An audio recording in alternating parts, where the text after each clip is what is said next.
जय हिंद दोस्तों, आप सभी का स्वागत है आपके अपने YouTube चैनल बिहारी मीडियम में। मैं सनी देवल एक बार फिर आपके लिए भर का प्रैक्टिस कराने आया हूँ। पिछले दो क्लास में हम लोग 200 क्वेश्चन को भर का देख लिए हैं। आज 200 के बाद क्वेश्चन देखेंगे और जब तक क्वेश्चन का अंत नहीं होगा तब तक हम क्वेश्चन का प्रैक्टिस करते ही रहेंगे। लगभग 400 के करीब क्वेश्चन अभी तक हमको मिल पाया है। आज 200 से 300, फिर एक नेक्स्ट वीडियो में भर का क्लास खत्म हो जाएगा। उसके बाद हम लोग दूसरा चैप्टर स्टार्ट करेंगे। तो चलिए बिना कोई विलंब किए हुए क्लास को स्टार्ट करते हैं। साउंड वगैरह कैसा है सब बताते चलिएगा। आवाज वगैरह वॉइस वगैरह सब क्लियर आ रहा है, एक बार बता दीजिए आप लोग कमेंट में। चलिए स्टार्ट करते हैं बिना कोई विलंब किए हुए। फर्स्ट क्वेश्चन है आज का, walking along the road a car knocked him down. देखिए दोनों काम एक साथ हो रहा है, आप चल भी रहे हैं और दूसरा गाड़ी आकर ठोक दिया। तो इस केस में वाई या वेन का प्रयोग किया जाता है। क्या चीज का मेरे भाई? वाई या वेन का। इस प्रकार का 2-3 क्वेश्चन हम लोग कर चुके हैं और ये हमेशा टेंस का चीज है। हालांकि टेंस में इसको डिटेल से पढ़ना है तो यहाँ पर हम लोग उतना समय नहीं देंगे। सीधा सा समझ जाइए, यहाँ पर वाइल वॉकिंग होना चाहिए। क्यों? क्योंकि आप चल भी रहे हैं और उधर से आया और गाड़ी ठोक कर आपको चला गया। तो दोनों काम साथ में हो रहा है। जब दोनों काम साथ में होगा तो इस केस में वाइल या वेन का कॉन्सेप्ट लगता है। वाइल या वेन का कॉन्सेप्ट लगता है। तो ये टेंस का पार्ट है, इसको गहराई से हम लोग टेंस में समझेंगे। फिलहाल यहाँ समझ लीजिएगा वाइल, जब आप चल रहे हैं तो उसी समय गाड़ी आई और आपको ठोक कर चली गई। ये सेंस हुआ। Having done my homework my mother allowed me to. चलिए सबसे पहले समझते हैं, हैविंग के बाद वर्ब का तीसरा रूप डन आया है, यहाँ तक सही है। इस पार्ट में कोई एरर नहीं है। Having done my homework my mother allowed. Allow के बाद ऑब्जेक्ट आया है, अलाउ के बाद ऑब्जेक्ट आया है तो इसके बाद 2 + V1 यहाँ भी सही है, कोई दिक्कत नहीं। देखिएगा तो अलाउ,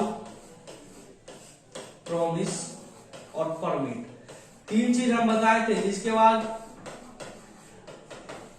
एक आता है सिर्फ और सिर्फ जिरंड, एक आता है सिर्फ और सिर्फ जिरंड।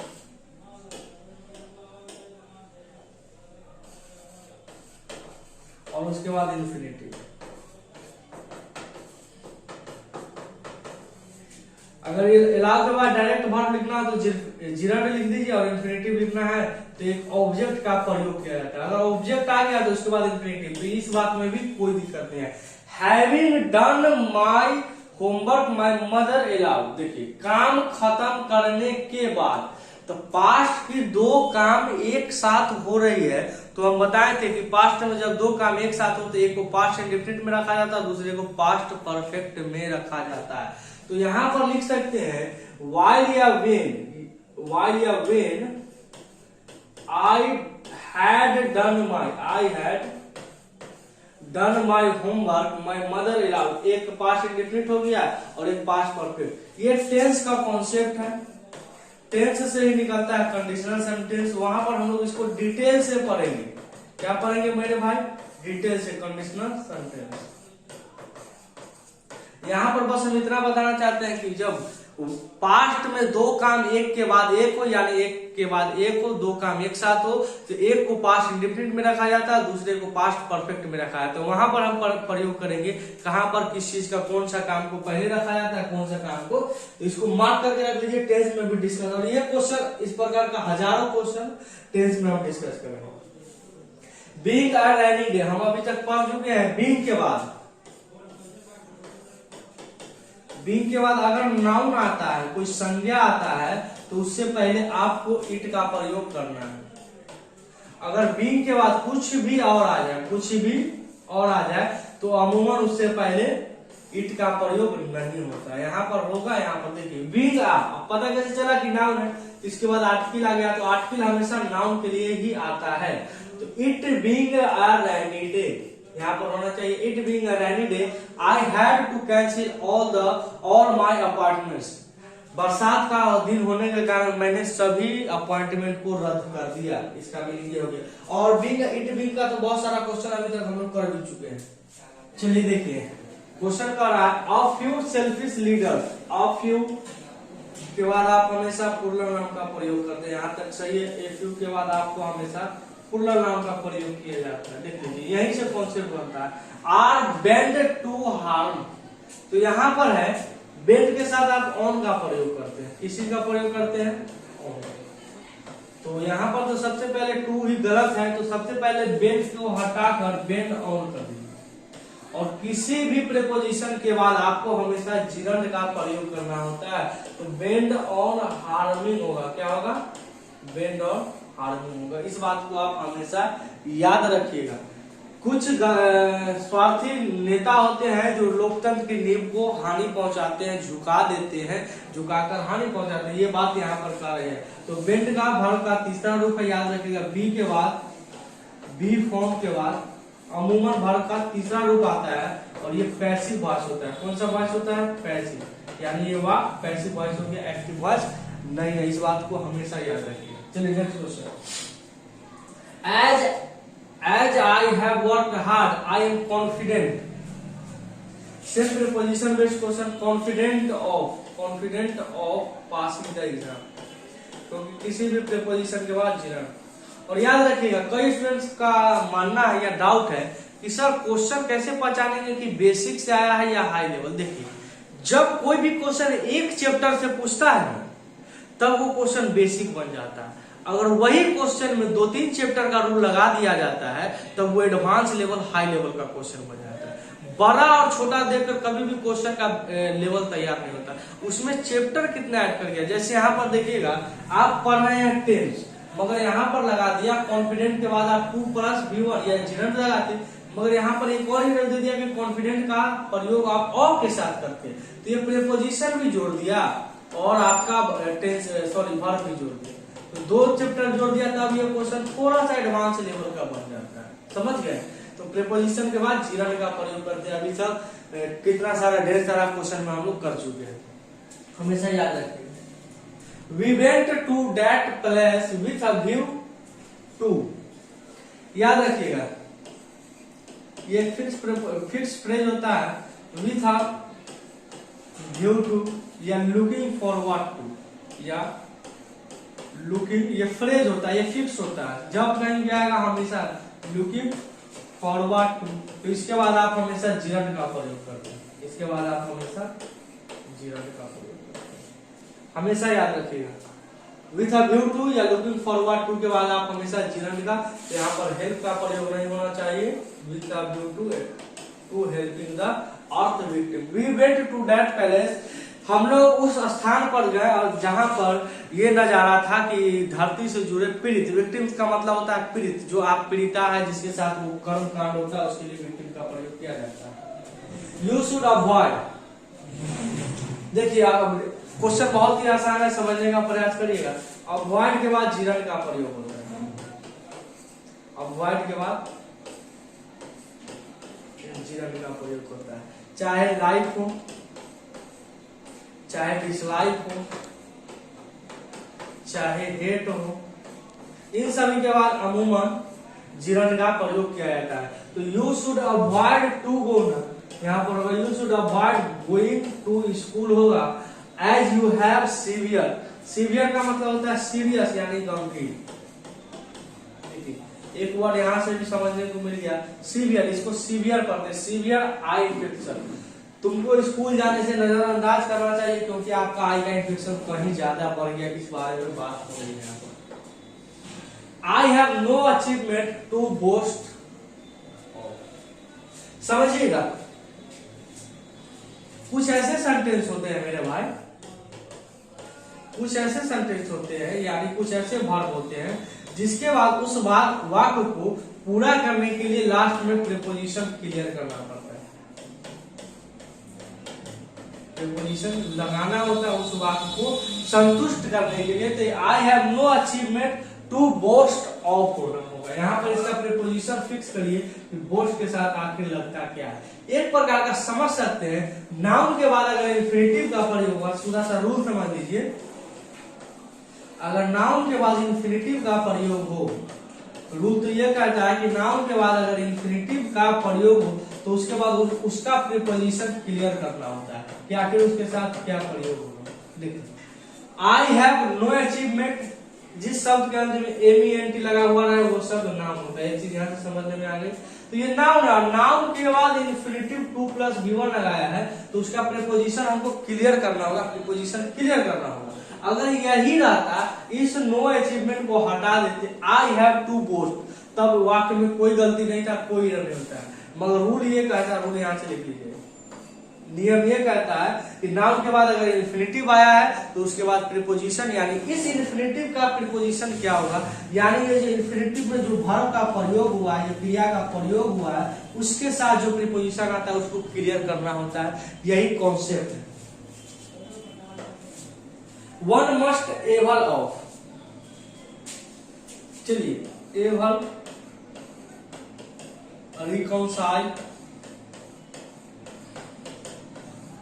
ये सब कुछ ऐसा वर्ब होता है जिसके बाद रिफ्लेक्सिव प्रोनाउन का प्रयोग होना बहुत जरूरी होता है। रिफ्लेक्सिव प्रोनाउन, इसको मार्क करके रखिए, ये हम प्रोनाउन चैप्टर में पढ़ेंगे। प्रोनाउन चैप्टर में देखिए, ये क्वेश्चन वर्ब से नहीं था, ये क्वेश्चन प्रोनाउन का लिया गया, ये वर्ब का क्वेश्चन है ही नहीं। यहाँ रिफ्लेक्सिव प्रोनाउन का मतलब होता है कि जिस शब्द के अंत में सेल्फ लगा हुआ है, जैसे oneself, himself, herself, ourself, themself, ये सब होता है उसको रिफ्लेक्सिव प्रोनाउन। यहाँ से समझ में आया कि रिफ्लेक्सिव प्रोनाउन किसको कहते हैं, तो जिस शब्द के अंत में सेल्फ, वन सेल्फ, तो यहाँ पर होना चाहिए one must able of one self, one self every opportunity that comes in. हमें अपने आप को उस समान रखना चाहिए कि जीवन में कोई भी अपॉर्चुनिटी आए तो उसको लपक लेना चाहिए। इस बात का सारांश यही है। तो इसको प्रोनाउन चैप्टर का क्वेश्चन है, यहाँ पर इसको डिस्कस करना, खतरे से खाली करिए। हैव द लेटर सेंड, देखिए हमने बताया था कि वाक्य का शुरुआत में अगर हैव से हो तो वो अमूमन पॉजिटिव वर्ब होता है। क्या होता है? पॉजिटिव। अब पॉजिटिव वर्ब क्या क्या होता है? हैव होता है आपका, गेट होता है और मेक होता है। पॉजिटिव वर्ब 3 ही होता है, इसी को पॉजिटिव वर्ब कहते हैं।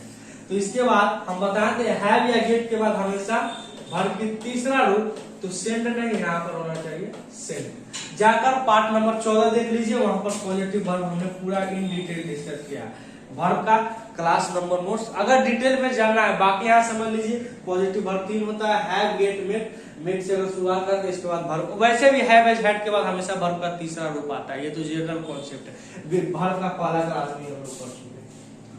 वुड यू प्लीज ऑर्डर, देखिए ऑर्डर के बाद अमूमन,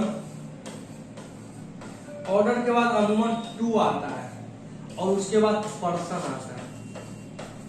माय फादर ऑर्डर्ड मी या my father ordered to be, अमूमन प्रश्न आता है। और देखिए अब आदेश कुत्ता बिलाई को या निर्जीव चीज को आप तो दे नहीं सकते, आप उसको ऑर्डर दीजिएगा जो आपका काम करे। अब हम बोले कि इस बल्ब को कि मेरा आदेश का पालन किया जाए, तो अमूमन नहीं होता है, कोई पर्सन होगा, कोई जानवर वगैरह, अमूमन ऑर्डर पर्सन को ही दिया जाता है। तो यहाँ पर ऑर्डर के साथ तो टू का प्रयोग होना चाहिए, अगर उसके बाद पर्सन, तो यहाँ पर टी है, तो इस फॉर का तो कोई काम ही नहीं। Would you please order T and biscuit for all of us, सीधा सा कर दीजिए। Would you please order, model के बाद देख लीजिए यहाँ पर वर्ब का पहला रूप आया है। इस पार्ट में कोई सही नहीं, बस ऑर्डर के साथ यहाँ पर प्रयोग था। तो ये थोड़ा सा ऊपर लेवल का क्वेश्चन हो गया। और ये जिस बुक से लिया गया है उस बुक का नाम है लिथुसी, और वो कहां से लिया है, तो एसएससी का प्रीवियस ईयर, क्योंकि किसी भी राइटर में इतना पावर नहीं है कि अपना क्वेश्चन बना दे एसएससी प्रीवियस ईयर क्वेश्चंस। तो सब लोग प्रीवियस ईयर क्वेश्चन से कलेक्ट करते हैं और उसी के आधार पर कुछ सब्जेक्ट वर्ब को चेंज करके नया क्वेश्चन का निर्माण करते हैं। समझ में आ गई बात? तो यहाँ पर समझ में आई। चलिए next question. Everyone considered him as a brave man but he fled from the battle.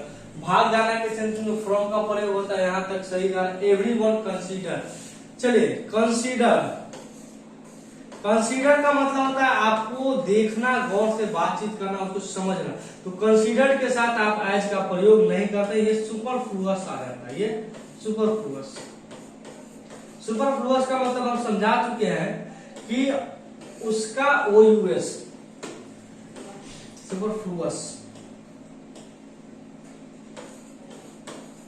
इसका मतलब हम समझा चुके हैं कि जरूरत से ज्यादा कोई चीज का प्रयोग, आप किसी चीज का प्रयोग जरूरत से ज्यादा कर देते हैं, वही होता है सुपर फ्लुअस। जैसे अभी तक क्वेश्चन में हमने करा था कि रिटर्न के साथ बैक का प्रयोग नहीं होता, वो एक प्रकार का सुपर फ्लुअस होता है। रिटर्न के साथ बैक का प्रयोग नहीं होता है। उसी तरीका रिपीट के साथ अगेन का प्रयोग नहीं होता है, रिपीट के साथ अगेन का प्रयोग नहीं होता है।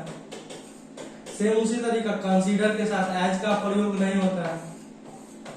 ये सुपर फ्लुअस है, जरूरत से ज्यादा, दोनों का मीनिंग सेम ही आता है। तो एक शब्द के लिए दो चीज का इस्तेमाल करना गलत है, इसीलिए यहाँ पर ये बात होता है। और ये सुपर फ्लुअस क्वेश्चन है, याद रखिए।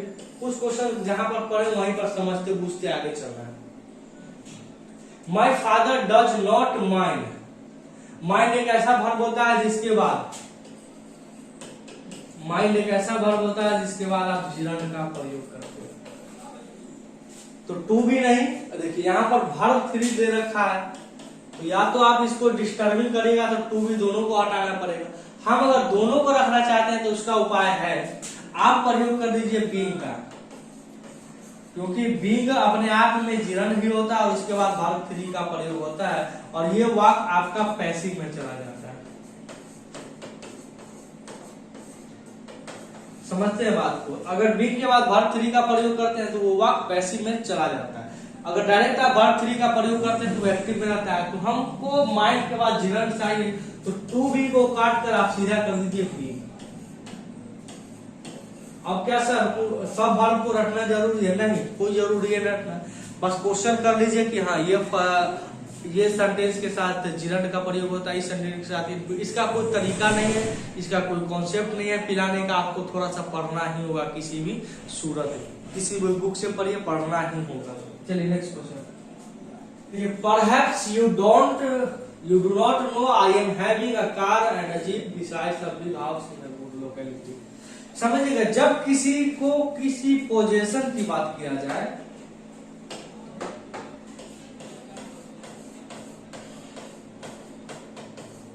तो सिर्फ और सिर्फ हैव या हैज या हैड का प्रयोग करते हैं। हैव, हैज या हैड। आपके पास कुछ है, मेरे पास एक गाड़ी 10 बंगला कुछ भी है, तो उसमें सिर्फ आप हैव, हैज या हैड का प्रयोग करते हैं, उसके साथ हैविंग का प्रयोग नहीं करते हैं। तो यहाँ पर हैविंग नहीं होना चाहिए, आई हैव। और जब हैव है तो यहाँ पर एंड का प्रयोग भी गलत है। तो सीधा लिखिए परहैप्स यू डोंट, शायद आप नहीं जानते हैं कि मेरे पास एक गाड़ी, एगो जीप, इसके अलावा एक बड़ा सा घर एक अच्छी लोकेशन में है। तो शायद आप नहीं जानते, इसका ये मीनिंग हो गया। तो जब आप किसी चीज का आपको होने का, जैसे मेरे पास गाड़ी है, बंगला, तो उसके साथ जनरल हैव, हैज या हैड अकॉर्डिंग टू सब्जेक्ट प्रयोग होता है, बाकी उसके साथ हैविंग का प्रयोग अलग होता है। हैविंग का जनरल सेंस ईटिंग के सेंस में लिया जाता है। हैविंग का अगर डायरेक्ट सिनोनिम्स की बात की जाए कि इसका अर्थ क्या होता है सर हैविंग का, तो उसका जनरल मतलब समझिएगा हैविंग बराबर eating. I am eating food कहते हो, आई एम कह दीजिए आई एम हैविंग फूड, बात बराबर ही है, थोड़ा सा एडवांस लेवल हो जाता है। The lawyer asked me if it were worth, वाह कहां से सब क्वेश्चन आता है। इट के साथ वर लगाए हुए, अरे इट के साथ तो सबसे पहले वाज लगाइए। इट वाज वर्थ और दुदू इधर कर दिया है। वर्थ के बाद आप हमेशा जिरंड, जैसे हमने पढ़ा था माइंड और वर्थ, रिपीट करा देते हैं। माइंड और वर्थ के बाद आप हमेशा जिरंड का प्रयोग करते हैं। तो यहाँ पर टू टेक नहीं, यहाँ पर टेकिंग होगा, ये पहला चीज। और दूसरा इट के साथ कभी भी वर्ड का प्रयोग नहीं, पार्ट वही है। अब देख लीजिए, ये ए पार्ट इधर है, ये बी पार्ट इधर है, ये टी पार्ट, और नो इधर मतलब चौथा पार्ट, इसको समझ लीजिएगा। ये चौथा पार्ट में नो इधर गलती है, समझ गए बात को? चलिए नेक्स्ट क्वेश्चन। आई बेड हिम, बेड बीडन के साथ, जैसे फॉरवर्ड के बाद, इस शब्द के बाद, यहाँ पर ये सब तो ठीक है, इसके बाद जिरंड का प्रयोग करते हैं। टू सबमिट नहीं, सबमिटिंग कर दिया। जैसे माइंड अभी तक हमने लिखा, अवॉइड और वर्थ और इधर बेड, इसके बाद आप हमेशा जिरंड का प्रयोग करते हैं। देखिए 4 वर्ब तो यहाँ तक अभी तक कर लिए, धीरे धीरे क्वेश्चन करेंगे तो 10-20 क्वेश्चन ऐसे ही बन जाएंगे, तो उसको रटने का जरूरत नहीं, ऑटोमेटिक सब सही हो जाता है। चलिए, he thinks himself as a, जब आपने अपने आप को सोच ही लिया है तो इसके साथ एज का प्रयोग सुपरफ्लुअस है, जैसे हमने बताया था कंसीडर के साथ एज सुपरफ्लुअस है, इसी तरीका से इस एज का भी प्रयोग सुपरफ्लुअस होता है, इस बात को ध्यान रखिएगा। All the candidates will give test. चलिए हम एक बड़ा सा अच्छा सा कॉन्सेप्ट आपको आज समझाते हैं। टेस्ट देना और लेना में हमेशा उल्टा होता है। क्या करें, सभी विद्यार्थी परीक्षा देंगे, जब परीक्षा देने की बात हो, टेस्ट देने की बात हो मेरे भाई, तब वहां प्रयोग करते हैं टेक, उल्टा। और जब लेने की बात हो तब प्रयोग करते हैं गिव। यहाँ गिव माने देना, गिव माने क्या होता है, देना, मगर यहाँ उल्टा हो जाता है परीक्षा लेने के बाद में। All the candidate will give test, test नहीं होना चाहिए यहाँ, गिव नहीं, विल टेक टेस्ट। सभी विद्यार्थी परीक्षा लेंगे, विद्यार्थी परीक्षा लेता है, विद्यार्थी परीक्षा देता है, तो बस उल्टा हो जाता है। परीक्षा जब लेने या देने का बात हो तो यहाँ पर गिव और टेक का मीनिंग अलग हो जाता है, उलट जाता है। गिव का मतलब देना होता है तो यहाँ पर हो जाता है लेना, टेक का मतलब लेना होता है तो यहाँ पर मतलब होता है लेना, और ये सिर्फ टेस्ट के लिए होता है। बहुत खूबसूरत क्वेश्चन है, बहुत ही खूबसूरत, इस कॉन्सेप्ट को तो आप हमेशा ध्यान रखिएगा। परीक्षा लेने या देने के सेंस में, जैसे अगर हम परीक्षा देंगे तो आई विल गिव, क्या करेंगे, मैं परीक्षा दूंगा तो आई विल टेक एग्जाम। अगर हम परीक्षा लेंगे तो आई विल गिव एग्जाम। समझ गए बात को। Mister Dorai would rather spend a quiet evening than attending. हमने बात को पढ़ा था, वुड रैदर के साथ bare infinitive, would rather, should rather के बाद ये सब बेयर इंफिनिटिव का प्रयोग करते हैं, और उसके बाद THAN देन लगता है, और यहाँ पर अटेंड होना चाहिए। ये तो बहुत क्वेश्चन कर दिया, क्या कर दिया, अटेंड। समझ गए, इस क्वेश्चन में कोई जाना नहीं। The audience watch the clowns, watch एक ऐसा वर्ब होता है जिसके बाद जिरन होता है, द क्लाउन। क्लाउन का मतलब होता है मस्खरा, जोकर टाइप का समझ सकते हैं। क्लाउन का मतलब सीधा सा मतलब समझ लीजिए, जोकर। तो यहाँ पर परफॉर्म नहीं, परफॉर्मिंग। समझ में बात आ रही होगी। यहां तक क्वेश्चन कर लिया तो कुछ ना कुछ तो खोपड़ी में घुस ही गया होगा कि कैसे क्वेश्चन को बनाना है, नहीं बनाना है। बहुत आपको एक गाइडलाइन मिला होगा कि क्या आप तैयारी का लेवल है, हम लोग कहां पर घूम रहे हैं, वो सब का पता चला होगा। The life guard would not let the children, model के बाद आप हमेशा देखिए, ये लेट द चिल्ड्रेन, ये वाक दूसरा वाक का स्टार्ट कर दिया है। The life guard would not swim, ये वाक अब यहाँ पर है, swim at the deep end of the pool. Let the children, ये बात की बात हुई, यानी सेंटेंस में एक्स्ट्रा बात जोड़ दिया है, तो मॉडल के साथ हमको सिर्फ V1 का प्रयोग, इस 2 का प्रयोग होना गलत है। The life guard would not let the children swim at the deep and, और वैसे भी दोनों तरीका से समझा देते। लेट के बाद अमूमन ऑब्जेक्ट आता है, क्या आता है, लेट अस वॉच, और इसके बाद V1 का प्रयोग होता है। इससे भी क्वेश्चन कर लिए, let us play the movie, let us play, let us study, let us के बाद लेट हिम गो, इस सब के बाद ऑब्जेक्ट आता है, उसके बाद हमेशा वर्ब की फर्स्ट फॉर्म। ही डिनाई, डिनाई एक ऐसा वर्ब है, मना करना, जिसके बाद आप जीरन का प्रयोग करते हैं। बहुत बेसिक सा सवाल। Walking around the bank of river the road began to rise, ये क्वेश्चन हम बहुत बार करें, इसका नो इरर नहीं है, गलत, इसका नो इरर नहीं है, इसमें है वॉकिंग, वाई इज वॉकिंग। इससे लगता है 5-7 क्वेश्चन हम लोग कर दिए। कितना question, 5-7। Why walking around the bank of river the road began to rise, खत्म हो गया, समझ में आ गया। इट इज टाइम, ये भी एक टेंस का रूल है, मगर यहाँ पर समझा देते हैं, वहां भी रिपीट हो जाएगा। It is time, it is high time. देखिए, इट की जगह वॉच का भी प्रयोग हो सकता है। It is time, it is high time, it is about time.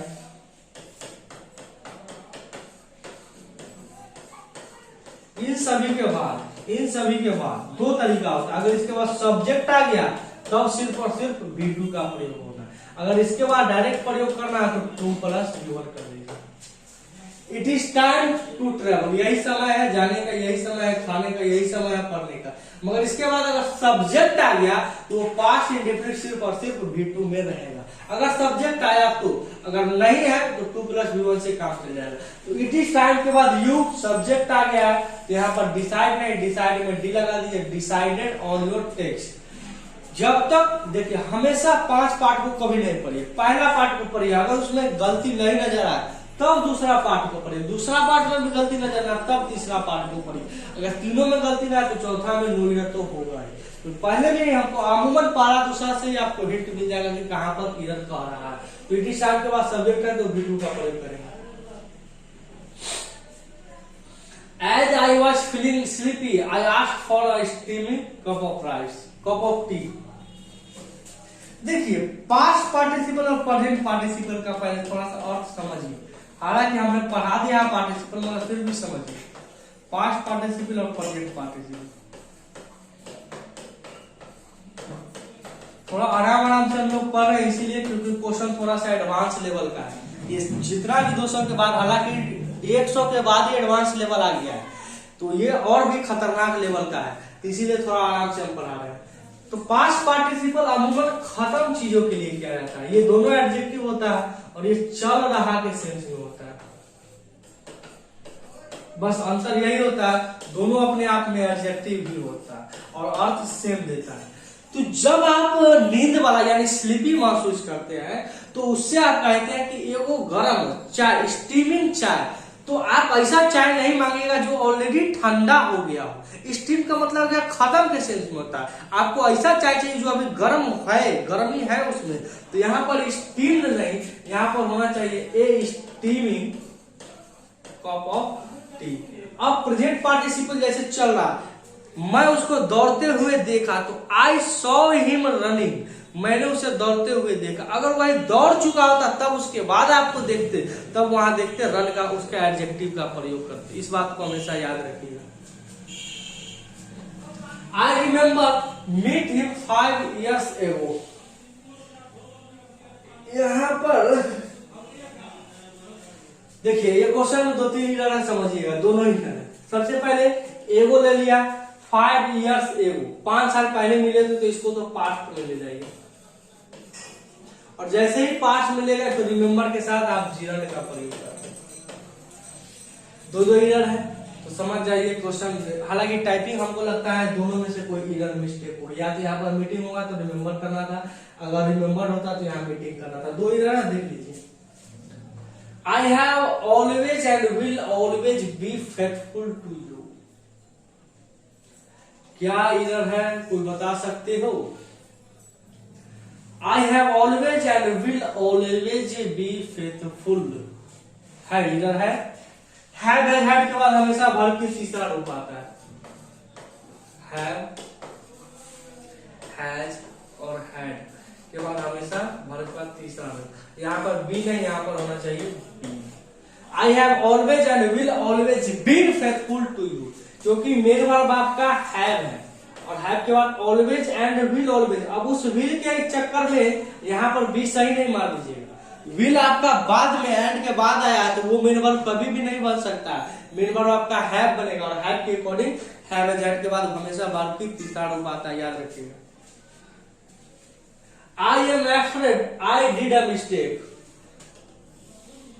Mistake को हमने भाई 1-2 क्वेश्चन में कराया, मिस्टेक को आप मेक करते हैं, मिस्टेक को आप जैसे मेक अ मिस्टेक, मिस्टेक को आप मेक करते हैं, याद रखिए।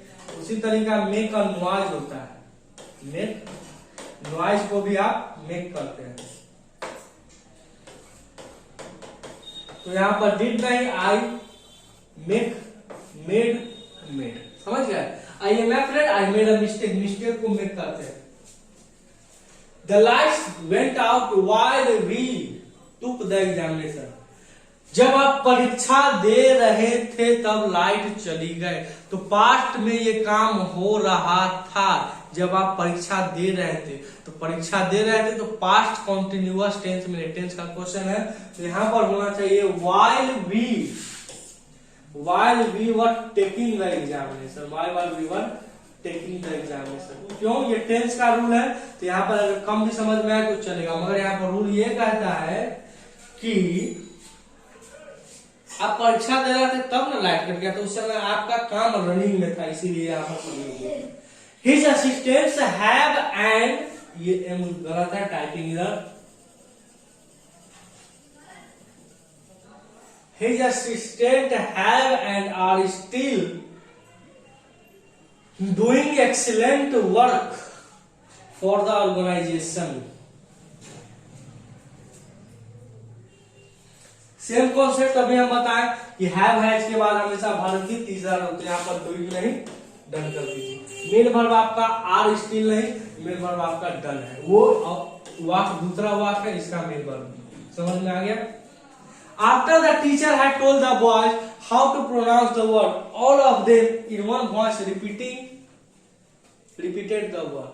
चलिए पहला समझते हैं बात को कहां पर गलत है। All of them in one voice repeated the word again. देखिए सुपरफ्लुअस कहां है? रिपीट के साथ अगेन का प्रयोग नहीं होता, रिपीट के साथ अगेन का प्रयोग नहीं होता। सुपरफ्लुअस है, जरूरत से ज्यादा, या तो अगेन को हटा दीजिए। रिपीट का मतलब भी होता है अगेन एंड अगेन, रिपीट का मतलब भी होता है again and again, bar bar, again and again. तो इसके लिए फिर से अगेन का प्रयोग क्यों करना? समझ गए बात की गहराई को? समझ गए हम। चलिए, the company is not doing well, isn't it time you. हाँ, इट इज टाइम, देखिए इट इज टाइम, बस इस इज को इंट्रोगेटिव बना दिया है, मगर इट है।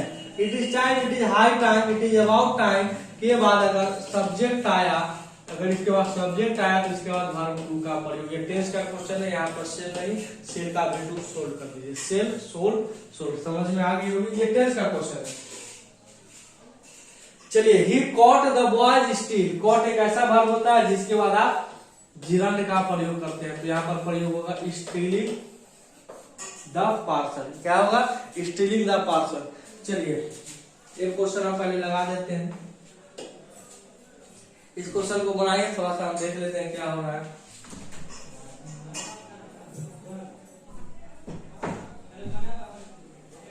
चलिए देखिए, I decline the invitation not because I do not want to go but because I have no time.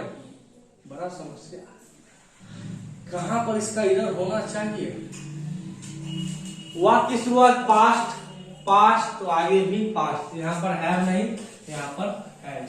हम बताए थे अमूमन जब वाक्य की शुरुआत पास्ट हो तो आगे भी सेंटेंस पास्ट में ही रहता है, इस बात को याद रखिएगा।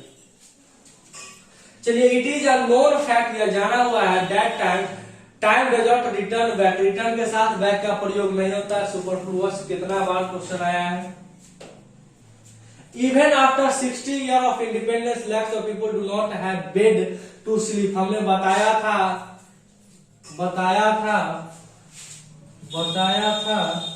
क्या बताया था भाई? Noun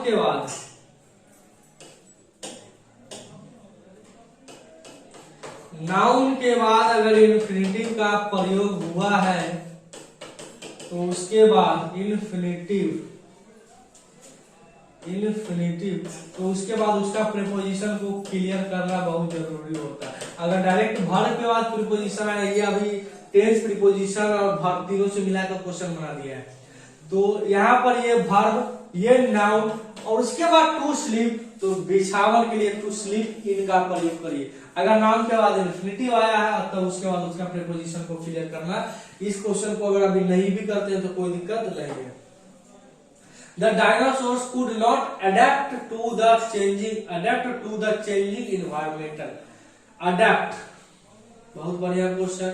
The dinosaur could not adapt to the changing environmental. बताइए इसका आंसर क्या होगा? आप लोग 1 मिनट का समय देते हैं, थोड़ा सा हम भी देख लेते हैं, पानी वगैरह पी लेते हैं।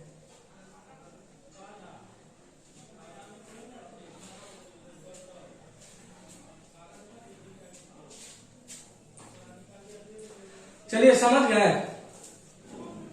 हमने बताया था एडेप्ट एबल,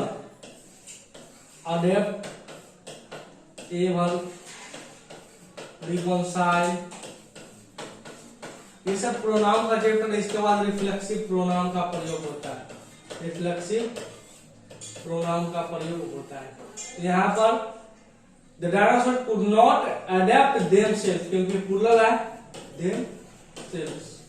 ये प्रोनाउन का चैप्टर है, इसको मार्क करके रखिएगा। और जो क्वेश्चन मार्क करने के लिए कहते हैं उस पर ज्यादा ध्यान नहीं करिएगा, इसको सिर्फ मार्क करके रखिए। जैसे हम प्रोनाउन, ये प्रोनाउन का क्वेश्चन है, इसीलिए कहते हैं कि वर्ब हर चीज का बेस है। देखिए यहाँ से प्रोनाउन का भी क्वेश्चन बना रहा है, समझ गए, वर्ब और प्रोनाउन को मिलाकर।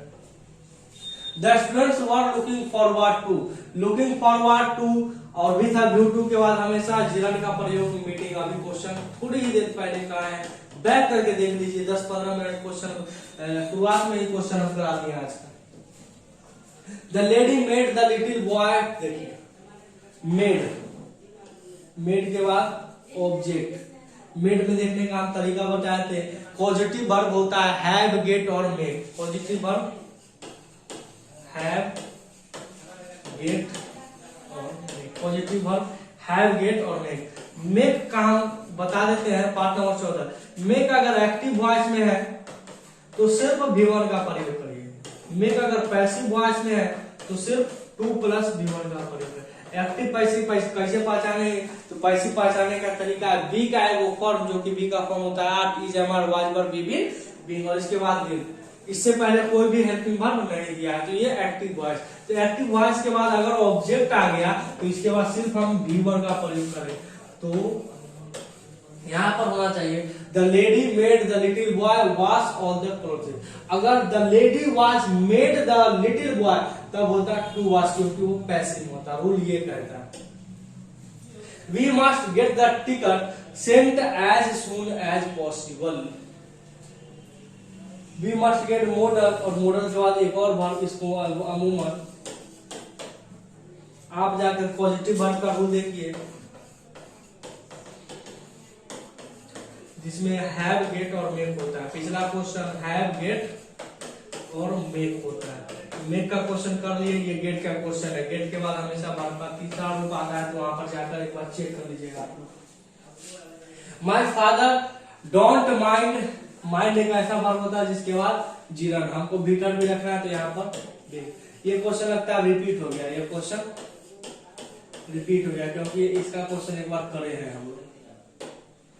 Do you think it's worth to taking, ये भी शायद क्वेश्चन करें। वर्थ के बाद सिर्फ जीरन आता है। Do you think it's worth taking होना चाहिए, टू टेकिंग तो ऐसे भी नहीं होता। टू के बाद जीरन, ये तो और गलत है। या तो 2 + V1 आता है तो कुछ बात हजम होता है। तो यहाँ पर वर्थ टेकिंग, इस प्रकार का क्वेश्चन एक और हम कर चुके हैं, वहां से देख लिया, अभी जस्ट 10 मिनट पहले किए। I am sorry for mind being, याद रखिएगा माइंड बीइंग तो ऑब्जेक्टिव होता है, यहाँ पर possessive. Mind being to rude, मेरा पैसिव, मेरा तेरा के सेंस में हो रहा है, तो माई बीइंग का प्रयोग करेंगे। आई feel like, like, dislike, hate के बाद आपको हमेशा जीरन का प्रयोग किया जाता है। चाहे लाइक हो, चाहे डिसलाइक हो, या हेट हो, घृणा करने का बात हो, या डिटेस्ट हो। डिटेस्ट का मतलब भी होता है घृणा। इसके बाद अमूमन जीरन का प्रयोग होता है। समझ में आई बात को? It isn't wrong to defend oneself. Wrong के बाद टू डिफेंड नहीं, डिफेंडिंग। समझ में आया बात? डिफेंडिंग, रॉन्ग के बाद gerund. I feel like to, I feel like, like, dislike, hate के बाद जीरन। ईट नहीं, ईटिंग। अभी करें I dislike him if dropping.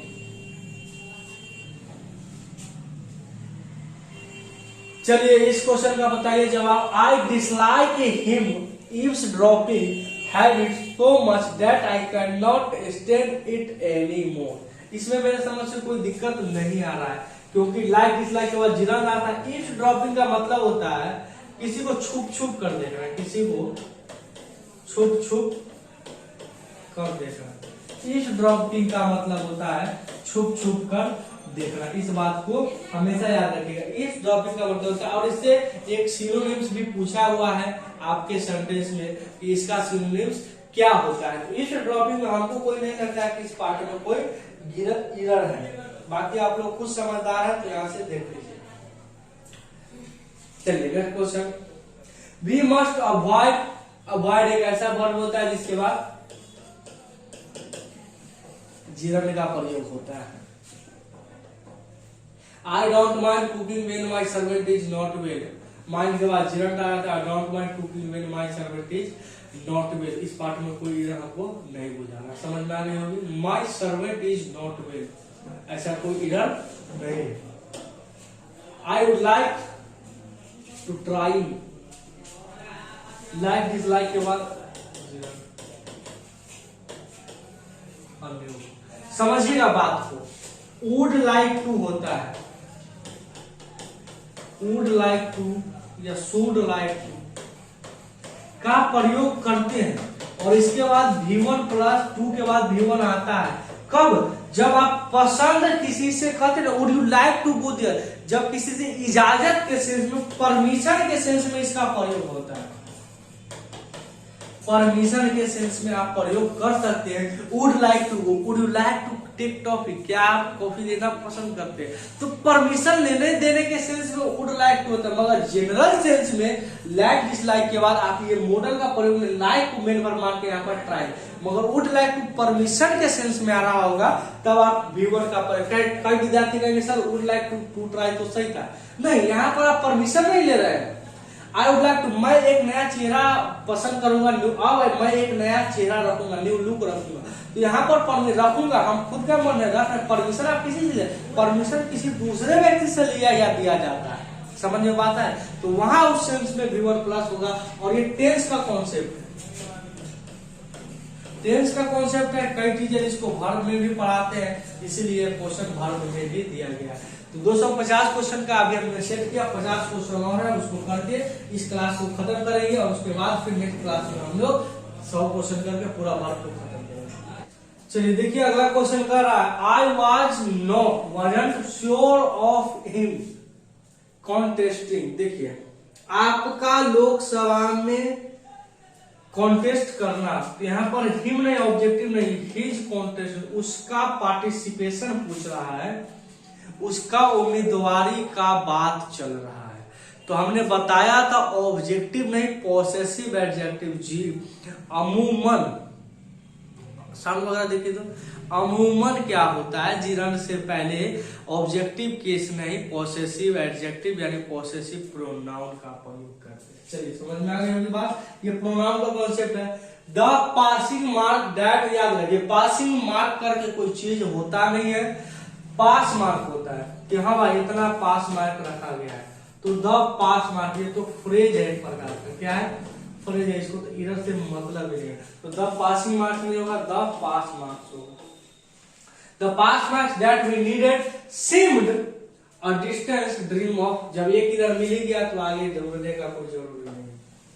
He said that his wife didn't have dressing sense, ये भी उसी प्रकार का इधर हो गया। ड्रेसिंग सेंस कहने का मतलब कुछ होता नहीं, ड्रेस सेंस होता है कि हाँ आपका ड्रेस का सेंस कैसा है, नहीं, तो इसको कोई ये मीनिंग टाइप हो गया, वोकैबुलरी टाइप से हो गया,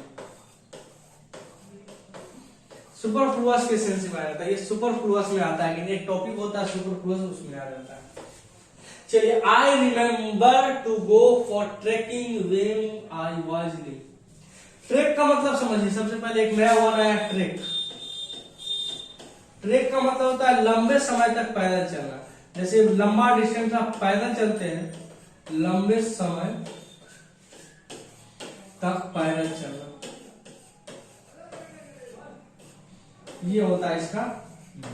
जब आप काफी देर पैदल चलते हैं, हमें याद है जब हम बच्चे थे तो बहुत ही लंबा लंबा दूर तक पैदल जाते थे। तो रिमेम्बर के बाद अमूमन जीरन का प्रयोग क्या था, रिमेम्बर के बाद अमूमन जीरन का प्रयोग, तो रिमेम्बर कोई।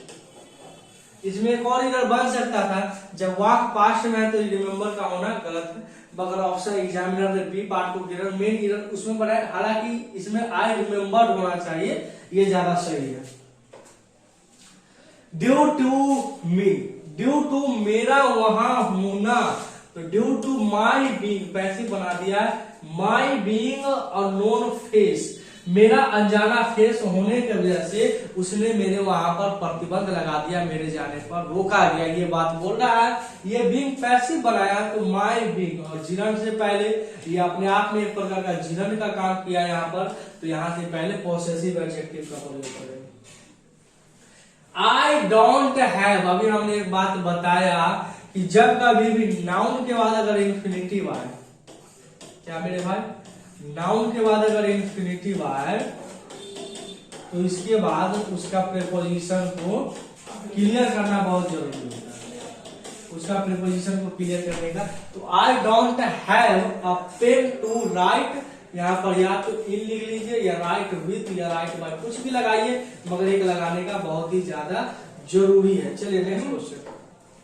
सी हैज नो बेड टू, देखिए यहाँ पर नाउन आ गया, नाउन के बाद इंफिनिटिव, तो इसका प्रीपोजिशन देना जरूरी। टू स्लीप, स्लीप के साथ इन प्रीपोजिशन आता है, याद रखिए। This project is not worth, अभी बताएं कि वर्थ के बाद आप जीरन का प्रयोग करते हैं, तो टू रिक्सिंग नहीं, वर्थ रिक्सिंग होगा यहाँ पर, समझ में आ गया, ये वर्थ के बाद जीरन का प्रयोग। He was sitting in his bed dash a newspaper, वह बेड में सोया हुआ था और अमूमन क्या कर रहा था, पढ़ रहा था, तो यहाँ पर रीडिंग का प्रयोग होगा। ये थोड़ा सा दूसरा टाइप का क्वेश्चन दे दिया है, तो यहाँ पर रीडिंग होगा। A girl dash wearing a red dress open, जो लाल कलर की ड्रेस लड़की पहनी हुई थी, तो इस वर्ब के अकॉर्डिंग यहाँ पर वर्ब का फॉर्म लिखना है। यहाँ पर होगा a girl wearing a red dress open the door, ये क्वेश्चन का जवाब होगा। फिर से आएगा भाई, विल आई अकम्पनी, अमूमन पास्ट टेंस, सॉरी अमूमन फ्यूचर में आई के साथ शैल का प्रयोग होता है। इन जनरल सेंस याद रखिएगा, आई और वी के साथ शैल का प्रयोग होता है, यू और थर्ड पर्सन के साथ विल का प्रयोग होता है। क्या चीज का प्रयोग होता है, विल का प्रयोग होता है। मगर डीटीपीसी वाक्य, डिटर्मिनेशन, थ्रेट, प्रॉमिस, कमांड के सेंस में उल्टा हो जाता है, आई और बी के साथ विल का प्रयोग होता है और यू और थर्ड पर्सन के साथ शैल का प्रयोग होता है।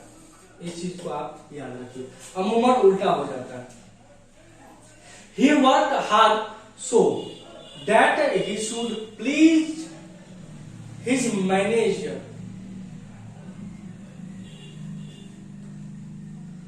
To promote him to the post of general manager. हम लोग हमेशा फर्स्ट पार्ट से ईयर को खोजना स्टार्ट करते हैं। ही के साथ पास्ट इंडेफिनिट वर्क, वर्क के बाद हार्ड, सो दैट चलता है, सो दैट के बाद या इन ऑर्डर के बाद याद रखिए, सो दैट या इन ऑर्डर के बाद अमूमन मे का प्रयोग किया जाता है। अब यहाँ पर पास्ट है तो मे का पास्ट माइट होना यहाँ पर ज्यादा सही है। ये शुड सही होता अगर यहाँ पर सो डैट नहीं होता, क्योंकि अमूमन सो डैट और इन ऑर्डर के बाद मे का प्रयोग पर ज्यादा सही है। हमने मॉडल में भी पढ़ा, और यहाँ पर मे का पास्ट चाहिए तो मे का पास्ट हमारे, क्योंकि वर्क पास्ट टेंस में। Rahul might has asked, model के बाद कभी भी हैज नहीं आता, याद रखिएगा। किसी भी मॉडल के बाद, चाहे दुनिया का कोई भी मॉडल हो, मॉडल 13 होता है, इसके बाद सिर्फ और सिर्फ हैव आता है, और इसके बाद हमेशा वर्ब का तीसरा रूप, क्योंकि हैव हैज हैड के बाद हमेशा वर्ब का तीसरा रूप। तो आज तो सही था अपने आप में, मगर वहां पर हैज गलत था। बाकी हम पढ़ेंगे नहीं, क्योंकि फर्स्ट पार्ट में ही गलती मिल गई। The criminal will certainly will hanged because the charges brought upon him are very serious. ऐसा तो कुछ हमको गलत लग नहीं रहा है, किसी में कुछ गलत है, मगर फिर भी देख लीजिए आप क्या गलत हो सकता है। मेरे समझ से कुछ गलत है। The criminal will certainly B, criminal को देखिए, विल हाँ गलत है, विल लटकाया जाएगा नहीं, यहाँ पर मस्ट होना चाहिए। जो क्रिमिनल है उसको एकदम निश्चित रूप से, जो उस पर आरोप, इतना गंभीर आरोप लगा है, उसके लिए उसको सजा होना है। तो यहाँ पर मस्ट किसी को एकदम बाध्य कर देते हैं। स्ट्रिक्ट डिसीजन के लिए आप मस्ट का प्रयोग करते हैं, और मस्ट अपने आप में एम्फेसिस का काम करता है, बाध्यता का काम करता है। तो यहाँ पर मोरल से रिलेटेड था अगर, बाकी पार्ट को पढ़ने की कोई जरूरत नहीं है।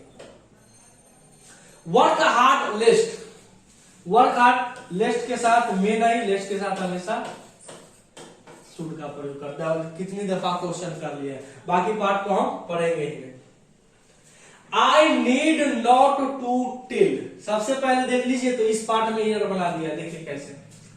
नीड नॉट आपका हेल्पिंग वर्ब, तो हमको एक मेन वर्ब चाहिए, इस टू को हटाइए। I need not tell you how grateful I am to have you enjoy life. अब सही है इसकी जरूरत, क्योंकि आई के साथ वुमन प्रेजेंट एम लगता है और उसके बाद टू हैव लगा दिया, कोई दिक्कत नहीं। As mentioned in the form the candidate should write this name only easy, जैसा कि इंस्ट्रक्शन में बता दिया गया है कैंडिडेट को यह स्ट्रिक्टली सलाह होती है, तो यहाँ पर शुड नहीं, यहाँ पर मस्ट होना चाहिए। क्योंकि आप कैंडिडेट को कह रहे हैं कि इंक से ही लिखिए, तो वहां पर स्ट्रिक्ट से ना बोलेंगे कि हाँ भाई चाहिए, कोई ब्लू से लिख। अगर जनरल जब तक आप उसको स्ट्रिक्ट डिसीजन नहीं दीजिएगा तो कुछ भी कर लेगा, स्टूडेंट्स है।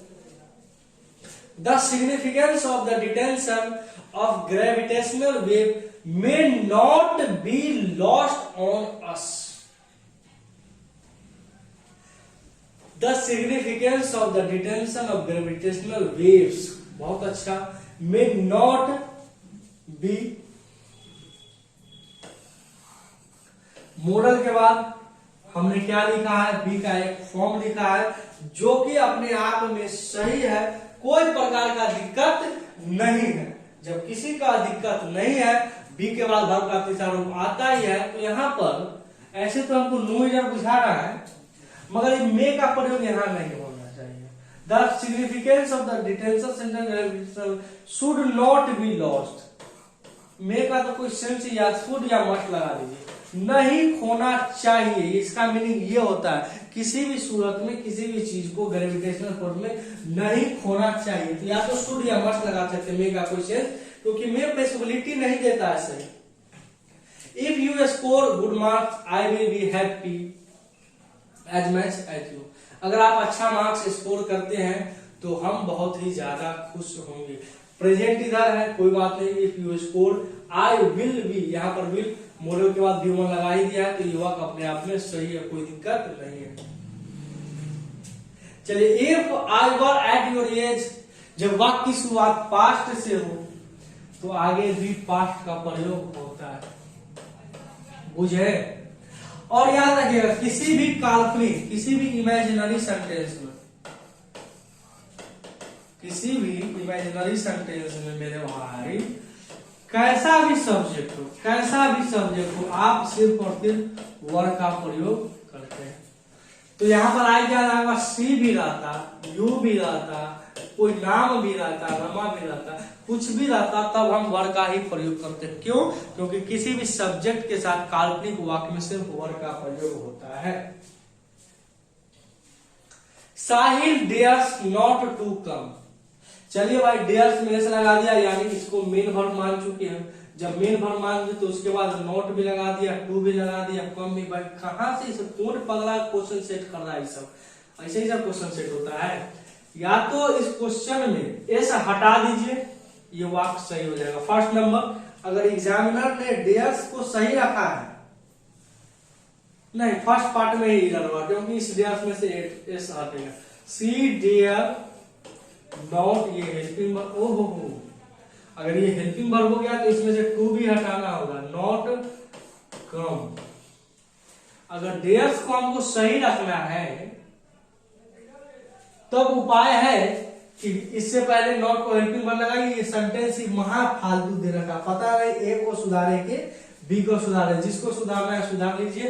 नीड डेयर का कॉन्सेप्ट 1000 बार करा चुके हैं। She will be dare not come here. वाह वाह वाह, come here at 5 in the evening। चलिए देखिए, डेयर के साथ ये मॉडल के बाद वर्ब का फर्स्ट फॉर्म, नॉट यहाँ पर टू लगा दीजिए। अमूमन क्या होता है हमको समझाते हैं, नीड और डेयर के बाद निगेटिव में नॉट आप लगा सकते हैं, हालांकि यहाँ नॉट इससे पहले आना चाहिए। She will not dare to come here का प्रयोग ज्यादा सही है, मगर नॉट लगा दिया तो डेयर के केस में आप इस तरह से प्रयोग कर सकते हैं, कोई दिक्कत नहीं। एग्जामिनर या क्वेश्चनर इसको सही मानता है। चलिए नेक्स्ट क्वेश्चन है, the train was moving so fast that we might not. देखिए यहाँ पर माइट का प्रयोग ज्यादा सही नहीं है, यहाँ पर आप प्रयोग कर दीजिए कुड का। हम लोग नहीं देख पाए, तो देखने के लिए पॉसिबिलिटी के लिए can could say Poonam did not used to work for more than 5 hours in the organization. Do does did के बाद हमेशा verb की first form, do does did के बाद हमेशा verb की फर्स्ट फॉर्म, यूज नहीं, we do not use to work. He has badly drunk it, so he do not। जब प्रेजेंट चल रहा है तो आगे वुड का प्रयोग नहीं, सो ही विल नॉट, यहाँ पर विल का प्रयोग होना चाहिए। जब पास्ट आता आवाज आता तो ये वक्त सही होता है। Because it was a stormy night he dare not to go out in the dark. अंधेरा रात, घना कूप होने की रात में सी डेयर नॉट टू का प्रयोग गलत है, ये दोनों हेल्पिंग वर्ब, तो गो को बनाइए मेन वर्ब। अगर टू हो रहा था तो ये डेफिनेटिव नाउन बन जाता है, ये डेफिनेटिव यानी कि नाउन बन जाता है, यानी कि संज्ञा बन जाता। समझ में आई? The security force posted at the entrance is so strict that even the top boss. So that या इन ऑर्डर दैट के साथ वे का प्रयोग किया जाता है। So that या in order that के साथ मे का प्रयोग किया जाता है, मगर ये वाक पास्ट में चल रहा है इसीलिए हम प्रयोग करेंगे मे का past might. The security force posted past regular verb eight the entrance is so strict that even the top boss. अब देख लीजिए यहाँ पर माइट का प्रयोग होना चाहिए और उस अकॉर्डिंग यहाँ पर भी वाज होना चाहिए, क्योंकि वह जब वाक पास्ट में है। तो चलिए भाई कोई एक पार्ट को सुधार लीजिए जैसा आप लोग संभव हो, ठीक हो, देख लीजिए। The PM said that his party will not repeat the mistakes. दूसरा बार रिपीट हो रहा है क्वेश्चन, मिस्टेक को आप मेक करते हैं तो यहाँ पर मेक का प्रयोग करिए। ये क्वेश्चन रिपीटेड है, यानी ये क्वेश्चन हमको लगता है 2-3 बार ठीक होता क्या है, क्वेश्चन रिपीट कैसे करता है। जब कोई टाइपिस्ट होता है उसको हम बुक दे देते हैं कि इस बुक से करो, तो एक बुक में होता है क्या कि सेम क्वेश्चन रिपीटेड होता है, ये भी राइटर लिख दिया, वो भी, जब वो क्वेश्चन टाइप करता है तो वो डायरेक्ट कॉपी करता है, यानी वहां से टाइप करता है, इसके वजह से क्वेश्चन रिपीटेड हो जाता है।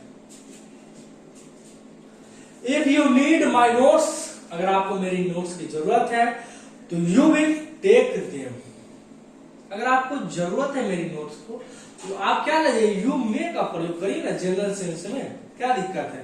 कोई दिक्कत तो ऐसे नजर नहीं आ रहा है आपको कि हाँ इसके साथ ये भी प्रयोग करना उचित है, तो आप सीधा सा प्रयोग कर दीजिए। ये पार्ट में यू मे टेक देम आप ले जा सकते हैं, या यू शुड या यू कुछ भी कर दीजिए, सही है। शुड आप उसको ले, यू मे कर दीजिए, ये ज्यादा सही है। आप उसको, अगर आपको मेरी नोट्स की जरूरत है तो किसी को फॉर्मल वे में रिक्वेस्ट देने या लेने के लिए मे का प्रयोग होता है, विल का प्रयोग। हालांकि कंडीशनल सेंटेंस की अपेक्षा को देखा जाए, कैमरा पर मक्खी वगैरह भी बैठ जाता है तो देखते रहना होता है। तो होता क्या है कि अगर, क्या बोल रहे थे, भूल भी जाते हैं। हाँ, होता क्या है, कंडीशनल सेंटेंस की नजर से देखा जाए तो विल का प्रयोग सही है, मगर कंडीशनल सेंटेंस में भी एक प्रकार का रूल होता है कि मे, माइट, शुड का भी प्रयोग पॉसिबिलिटी के सेंस में किया जा सकता है। जब आप टेंस कंडीशनल सेंटेंस पढ़ेंगे तब भी, despite hard work she could not perform well in the exam. Despite his hard work, ये पॉसेसिव एडजेक्टिव तो सही है। Despite his her hard work she could not perform, यानी वह बढ़िया से परफॉर्म न कर पाई। तो ऐसा कोई पास्ट की कल्पना हमको लग नहीं रहा है, मगर इस एग्जाम्पल में कोई एरर नहीं होना चाहिए। इस एग्जाम्पल में कोई भी एरर नहीं होना चाहिए। इसके पीछे रीजन ये है मेरे भाई, क्योंकि इसमें कोई एरर है ही नहीं। समझ रहे हैं बात को? समझे कि नहीं, एक बार कमेंट करके बताइए आप लोग, समझ में आ रहा है या नहीं आ रहा है।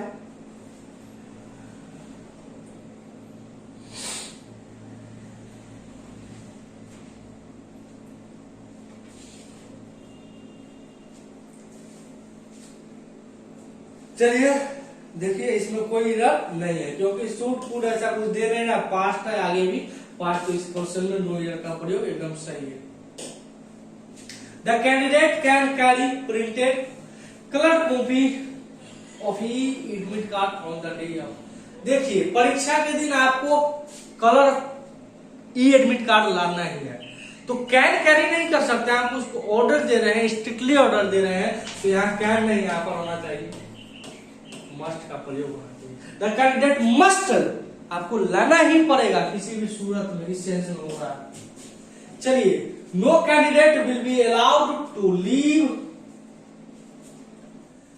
क्या गलत है भाई? The test centre before the scheduled time for conclusion of computer based test. यहां पर समझते हैं कि आखिर क्या समस्या है।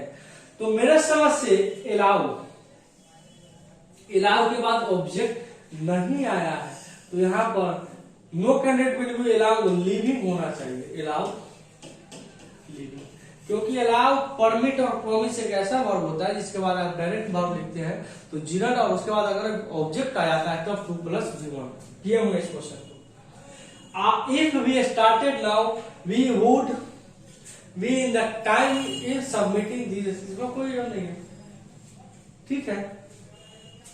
कंडीशनल सेंटेंस से स्टार्ट हो रहा है, पास्ट भी जा रहा है, आगे वुड भी जा रहा है, इन के बाद प्रीपोजिशन के बाद इन टाइम भी जा रहा है, और यहाँ पर इन प्रीपोजिशन के बाद सबमिटिंग भी है, तो इस पार्ट में कोई एरर नहीं है। No error in this given sentences.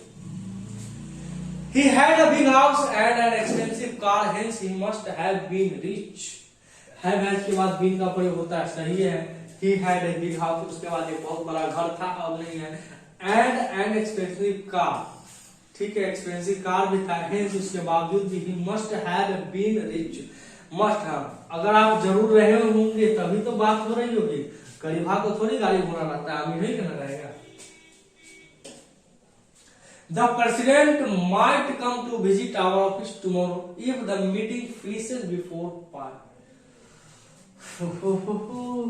देखिए, ये प्रेजेंट चल रहा है, फिनिशेज, तो यहाँ पर प्रेजेंट का डालिए, यहाँ पर the president will come tomorrow, वैसे भी ये टुमारो फ्यूचर की बात कर रहा है। The president will come to visit our office tomorrow, कल की बात हो रही है। The man that I want to post at the work site should be used to get up. बहुत ही बढ़िया क्वेश्चन, जो रूल हम समझाना चाहते थे उसी रूल से आया, और बहुत ही बढ़िया क्वेश्चन है, बहुत बढ़िया क्वेश्चन। अब हम आपको समझाते हैं इसका कॉन्सेप्ट। इसका कॉन्सेप्ट बहुत ही ज्यादा खतरनाक है। कैसे खतरनाक है, अब 2 मिनट मेरे सामने रखिए, अपने समझ में आ जाएगा। चलिए, हम बताए थे कि पास्ट की हैबिट को दर्शाने के लिए यूज टू का प्रयोग किया जाता है, यूज टू, और इसके बाद वर्ब का पहला रूप रहता है। यूज टू के बाद वर्ब का पहला रूप रहता है। मगर एक कॉन्सेप्ट याद रखिएगा, अगर यूज से पहले बी का कोई फॉर्म आ गया है, इज आर वाज वर, तो इसके बाद आप हमेशा जिरंड का प्रयोग करते हैं। बहुत खतरनाक क्वेश्चन, बहुत खतरनाक रूल नंबर यहाँ लिख लीजिए। यूज टू डायरेक्ट आया है और पास्ट की हैबिट, तो इसके बाद बी का पहला रूप, मगर बी का एक फॉर्म आ गया है और उसके बाद यूज का प्रयोग हुआ है, तब हम जिरंड का प्रयोग करते हैं। अब इसमें एरर पता चला, the man I want to post at the work site should be use, first part में कोई एरर नहीं था, तो शुड भी, देखिए यहाँ बी का फॉर्म आ गया है, तो यूज टू गेट नहीं, यूज टू गेटिंग अप होगा। ये रूल हम नहीं पढ़ाए थे, भले ही हालांकि यूज टू का रूल पढ़े हैं मगर एक कॉन्सेप्ट और भी निकल गया। तो यहाँ तक मामला समझ में आया। क्लास कैसा लग रहा है सो बताइएगा कमेंट करके। आज थोड़ा सा माहौल नहीं बताए हैं। याद रखिएगा जितना भी रूल फंक्शन हम बताते हैं उसको खोपचा में लिखते चलिएगा, तभी समझ में आएगा। नहीं लिखिएगा तो वैसे बाबा मरिएगा। चलिए खोपचा में जरूर लिख लीजिएगा। I have met him yesterday. जैसे ही यस्टरडे टेंस का रूल है, yesterday, last night, last week, ऐसा कुछ दिया हुआ रहे या नाइट एगो ऐसा कुछ दिया रहे तो वो टेंस पास्ट इंडेफिनिट, तो आई हैड कर दीजिए, आई हैड मीट कर दीजिए या आई मेट कर दीजिए, दोनों बात बराबर। क्योंकि आपको पास्ट में चाहिए, इधर तो फर्स्ट पार्ट में है। सुधारना क्या है? सुधारना आई मीट, और अमूमन इससे पहले पास्ट इंडेफिनिट होता है। अमूमन इससे पहले पास्ट इंडेफिनिट होता है।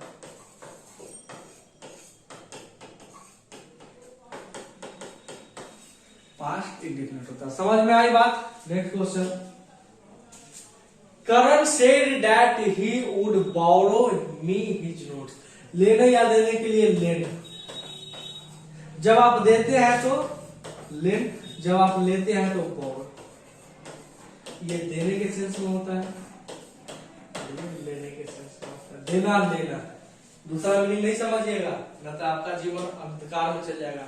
If vehicle drivers do not observe the rules of traffic, they will be prosecuted and have to pay fine. चलिए समझते हैं। ड्राइवर्स डू नॉट के बाद ऑब्जर्व वर्ब की फर्स्ट फॉर्म सही है, प्लूरल के साथ plural form. The rules of traffic, नियम के अनुसार they will be prosecuted, condition के साथ विल बी प्रोस्टिक्यूटेड। एंड याद रखिएगा, एंड हमेशा सेम चीज को जोड़ता है। एंड हमेशा सेम चीज को जोड़ता है। तो इस एंड से पहले देखिएगा तो विल बी प्रोस्टिक्यूटेड लगा दिया गया है और यहां सिर्फ और सिर्फ हैव है। तो इसका उपाय ये है, इसको भी विल बी में ले जाइए। तो आप कर सकते हैं हैव बीन पेड कर दीजिए, हैव बीन पेड फाइन। एक तरीका तो ये हो गया। अगर दूसरा तरीका लिखना चाहते हैं तो आप कर दीजिए विल हैव पेड। दो तरीका, जैसा आपका सही लगे कर लीजिए। मगर एंड समझाना हम यहाँ ये चाहते थे कि एंड हमेशा सेम चीजों को जोड़ता है। You have no doubt. The ill fated Titanic carrying about 2000 passengers abroad drowned in the ocean after striking against the iceberg. तो कहानी में ये बात हो रही है कि इतना लंबा क्वेश्चन कभी भी नहीं पढ़ना, आप शुरुआत से ही शुरुआत करिए। फर्स्ट पार्ट में देखिए इधर है कि नहीं, द इल-फेटेड टाइटैनिक बात कर रहा है कैरिंग अबाउट 2000 पैसेंजर, जो 2000 पैसेंजर, और एब्रोड ड्राउन हम बताए थे, एक होता है ड्राउन और एक होता है सिंक। ड्राउन सजीव चीजों के लिए होता है और सिंक निर्जीव चीजों के लिए होता है। बुझे? तो द इल-फेटेड टाइटैनिक, तो वर्ब हमारा सब्जेक्ट ये है, तो इसलिए नॉन लिविंग थिंग है, नॉन लिविंग के लिए सिंक, और सिंक का वर्ब था सिंक सैंक सन। यहाँ पर सिंक सैंक सन, इसका वर्ब था ये होता है, याद रखिएगा। वार्ड, अच्छा ऐसा तो नहीं है कि आप लोग क्वेश्चन लिखते भी नहीं, हम नेक्स्ट क्वेश्चन कर देते हैं। अगर ऐसा कोई दिक्कत है तो कमेंट करके बताइएगा, हम लोग कर तो क्वेश्चन को आगे करेंगे। ये जो क्वेश्चन बोर्ड पर लिखा हुआ है उसका प्रजाति बताइए, सही है या छोटा बड़ा किया जाए या इसको और व्यवस्थित ढंग से किया जाए, या आप क्या चाहते हैं इस क्वेश्चन, या बोर्ड पर ये जो क्वेश्चन आपका नजर आ रहा है, हम नेक्स्ट क्वेश्चन करते हैं। जो बोर्ड पर क्वेश्चन नजर आ रहा है वो आपका सही है या इसमें कुछ आप सुधार चाहते हैं तो कमेंट करके बताइए। चलिए next question. While the old man was entering the shrine she slipped and fall. And हमेशा याद रखिएगा, फॉल का मतलब होता है गिरना, फॉल का मतलब होता है गिरना, और इसका V2 बनता है फॉल, फेल और फॉलन। और एक होता है फेल, फेल का मतलब होता है गिराना। Confusing words with pairs, part number 14 को देख लीजिए। तो यहाँ पर फॉल नहीं, यहाँ पर होना चाहिए फेल, क्योंकि ये भी वर्ब टू, तो हमको ये भी वर्ब टू। एंड हमेशा सेम चीजों को जोड़ता है, ये भी वर्ब टू। एंड हमेशा सेम चीजों को जोड़ता है, इस चीज को हम लोग अभी तक देख चुके हैं। Some of the students were standing in the college ground watch the NCC parade, while a few others was sitting in the college. ऐसा लगता है कि इसमें कोई गलती। Some of the students were standing in the, हाँ गलती है। Some of के बाद हमेशा प्लूरल, जो कि सही है, और some of के बाद हमेशा प्लूरल सब्जेक्ट, ये भी सही है, प्लूरल वर्ब ये भी सही है। स्टैंडिंग इन द कॉलेज, बैठा हुआ है कॉलेज में, ग्राउंड वॉच। एक वर्ब जब यहाँ मेन वर्ब हो गया है तो यहाँ पर इसको भी चेंज करिए। वॉचिंग द एनसीसी, देख रहा है आपका कार्यक्रम। समझ में आई बात को? तो यहाँ पर वॉचिंग में समस्या थी। आई have always and will always in the basic goodness of human character. I have always and will always believe. क्या समस्या है देखते हैं। मॉडल के बाद वर्ब की फर्स्ट फॉर्म, क्योंकि एंड हमेशा सेम चीज को जोड़ता है। And connects same thing, same character. जब एंड के बाद मॉडल का प्रयोग हुआ है तो इस एंड से पहले भी हम लोग मॉडल का प्रयोग करेंगे। तो यहाँ पर कर दीजिए आई shall have.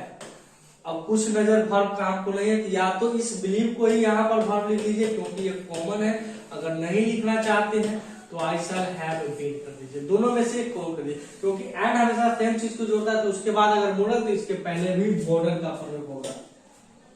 My father who is in My father, who is in his 18, is used to working. इस पार्ट में कोई एरर नहीं है, देखिए इज प्रेजेंट, और यूज टू से पहले बी का फॉर्म आ गया है, तो उसके बाद आईएनजी हो गया। याद हमने पढ़ा है अभी जस्ट थोड़ी ही देर। यूज टू से पहले अगर बी की फॉर्म आ गई मेरे भाई, तो उसके बाद हम सिर्फ चिल्ड्रन का प्रयोग करते हैं। क्या चीज का प्रयोग करते हैं? जीरा का। Doubt clear? रूल किए हैं। The food that is being cooked in the labours house is smells. देखिए इज स्मेल, कोई भी चीज टेस्ट और स्मेल को कॉन्टिन्यूअस टेंस में रखना उचित नहीं है। ये टेंस में हम पढ़ेंगे कि क्या पढ़ेंगे, भूल भी जाते हैं। ये गाना याद आ रहा है, बोलिएगा तो गा देते हैं। सब रहा विवाद में, हम चलम अपना राह में। तो कोई क्या कहता है उससे हमको फर्क नहीं पड़ता, हम अपना राह से चलेंगे। हमें ठाना है कि पूरा वर्ब एक एक इंग्लिश को पूरा चैप्टर वाइज क्लियरली पढ़ाया जाए। वही काम हम कर रहे हैं। वर्ब का हमने पूरा कॉन्सेप्ट पढ़ा दिया। उसके बाद 300 क्वेश्चन अभी खत्म होने जा रहा है, 100 क्वेश्चन और होगा। अगर उससे भी ज्यादा होगा तो उसको नेक्स्ट पार्ट में हम कराएंगे, तभी हम आगे बढ़ेंगे। दृढ़ संकल्प, जब भी पढ़ाएंगे पूरा पढ़ाएंगे। सब रहा विवाद में। तो अमूमन टेस्ट में जो होता है वर्ब ऑफ सेंसेस, उसको कंटिन्यूअस टेंस में नहीं पढ़ाता है। ये टेंस का क्वेश्चन याद रखेगा, इस चीज को हम टेंस में प्रयोग ज्यादा करते हैं। फिलहाल यहाँ समझ लीजिए कंटिन्यूअस टेंस में यहाँ पर कर लीजिए स्मेल्स। समझ गए? Smells delicious. डिलीशियस का मतलब होता है स्वादिष्ट। और जिस शब्द के अंत में ओयूएस लग गया है, जिस शब्द के अंत में ओयूएस लग जाए वो शब्द आपका एडजेक्टिव होता है। क्या होता है? एडजेक्टिव। ये बात हमेशा याद रखिएगा। He advised me to join the computer course। पहले ही पार्ट में इधर देखिए एडवाइस, इसमें सी लगा हुआ है तो ये होता है नाउन। ये क्या होता है? ये होता है नाउन। और एक होता है एडवाइस, एसी। एसी वाला होता है वर्ब, याद रखिए। सी वाला नाउन, एसी वाला वर्ब। उसी तरीका से होता है प्रैक्टिस। प्रैक्टिस में सी लगा हुआ है तो नाउन, और यही प्रैक्टिस में एसी लगा दिए तो ये होता है वर्ब। ये भी कंफ्यूजन वर्ब पेयर में से ही है जो हम नहीं करवाए थे। कुछ चीज को नहीं करवाए क्योंकि ज्यादा जानकारी विद्यार्थी के लिए घातक हो सकता है। तो यहाँ पर ये एडवाइस नहीं चलेगा, हमको चाहिए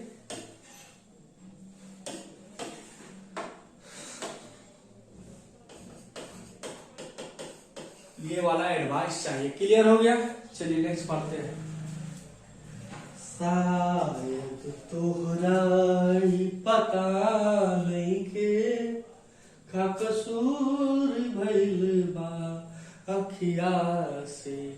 नेक्स्ट क्वेश्चन है, Gayatri has finished checking the answer book last night. जैसे वाक्य में यस्टरडे लास्ट नाइट एगो तो वो पास्ट में होना चाहिए। या तो आप हैड फिनिश कर दीजिए या सिर्फ आप फिनिश रख दीजिए, या तो आप फिनिश रख दीजिए या हैड फिनिश, क्योंकि वाक्य पास्ट की कल्पना कर रहा है। आगे हम पढ़ेंगे ही नहीं, जब हम अगला पार्ट तभी पढ़ेंगे जब पहले पार्ट में एरर नहीं मिलेगा। मिल गया तो ठीक है, नहीं मिला, हाँ एक बार पढ़ेंगे जरूर, एक बार रीड कर लीजिएगा। इससे क्या होगा कि क्वेश्चन आपको माइंड में रहेगा, ध्यान में रहेगा, मगर क्वेश्चन बनाना नहीं है। If my son gets good marks, अमूमन कंडीशनल सेंटेंस में प्रेजेंट, तो इधर अच्छा एक चीज, इधर फ्यूचर। ये मॉडल के बाद हमेशा वो वर्ब का पहला रूप दिया जाता है। हैप्पी तो होता है एडजेक्टिव, हैप्पी होता है एडजेक्टिव, तो यहाँ मेन वर्ब ही गायब है। तो यहाँ पर शैल के बाद वो विल लगा दीजिए, हम खुश रहेंगे। शैल भी मन नहीं लिखने तब विल भी लिखिए, कुछ लिखिए मगर ये मेन वर्ब लगाइए, बी को फॉर्म जोड़ना ही होगा। Every student need to work hard, he need not to waste his time. देखिए ये जिस किताब में दिया गया उसका आंसर दिया हुआ था 2, जबकि वो 2 में कोई गलती नहीं है, 2 पार्ट सही है। क्या समझिएगा, नीड नॉट आपका हेल्पिंग वर्ब है, नीड नॉट आपका हेल्पिंग वर्ब, इस पार्ट में तो दी रही है, तो उसके बाद हमको चाहिए मेन वर्ब। इस यहाँ पर ये 2 को हटाइए, सॉरी ठीक था, मगर उसके अलावा भी एक और पार्ट में इधर बनाया गया है। एवरी स्टूडेंट सिंगुलर होता है, तो यहाँ पर क्या होना चाहिए, every student need to work होना चाहिए। तो ये पार्ट 1 और पार्ट 2 दोनों में इधर था, बोलना ये चाहते थे, तो कहीं भी सुधार लीजिए। अगर आपका आंसर बी है तब भी सही है, ए है तब भी सही है, कोई कंफ्यूजन नहीं है। आज का लास्ट क्वेश्चन 300 पर हम लोग ब्रेक करेंगे, इसके बाद कोई क्वेश्चन है नहीं। 300 क्वेश्चन का हम लोग सीरीज खत्म कर लिए हैं। चलिए इसको पहले कंप्लीट करा देते हैं, फिर हम कुछ आपसे वार्तालाप करेंगे। Had better, would better, had better, had sooner, had rider, या हैड के जगह पर वुड भी हो सकता है। Would better, would sooner, would rider. इसके बाद आप हमेशा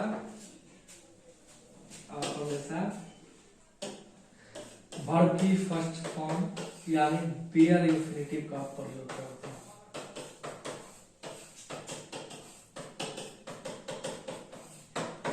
समझ में आ गई, बेयर इंफिनिटिव का प्रयोग करते हैं। तो यू हैड बेटर नॉट तो सही है, यहाँ पर से 2 हटा दीजिए, 2 नहीं होगा, सिर्फ होगा stay. You had better stay in her house over night. तो 300 क्वेश्चन हमने समाप्त किया। कैसा लगा क्लास, थोड़ा सा बताइए। इतना लंबा क्लास हम जीवन में पहली बार ले रहे हैं, वो भी ऑनलाइन। ऑफलाइन में ये 2-3 क्लास क्वेश्चन चलते हैं, एक क्लास में संभव नहीं। बहुत मेहनत करना पड़ता है यहाँ तक क्वेश्चन कराने के लिए, एक क्वेश्चन को टाइप करने के लिए दिया जाता है, तब क्वेश्चन बनता है। आंख दर्द कर, रात में सोए भी नहीं थे।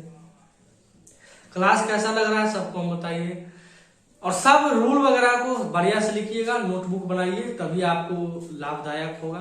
मिलते हैं हम लोग नेक्स्ट वीडियो में। इसका क्वेश्चन अभी और बचा हुआ, एक पार्ट कम से कम 100 क्वेश्चन और कराएंगे, उसके बाद ही हम दम मारेंगे। 500 बोले थे, 350 तो उसी दिन था, फिर और क्वेश्चन को हमने ऐड करके दिया है, तो 400 प्लस क्वेश्चन हो गया है।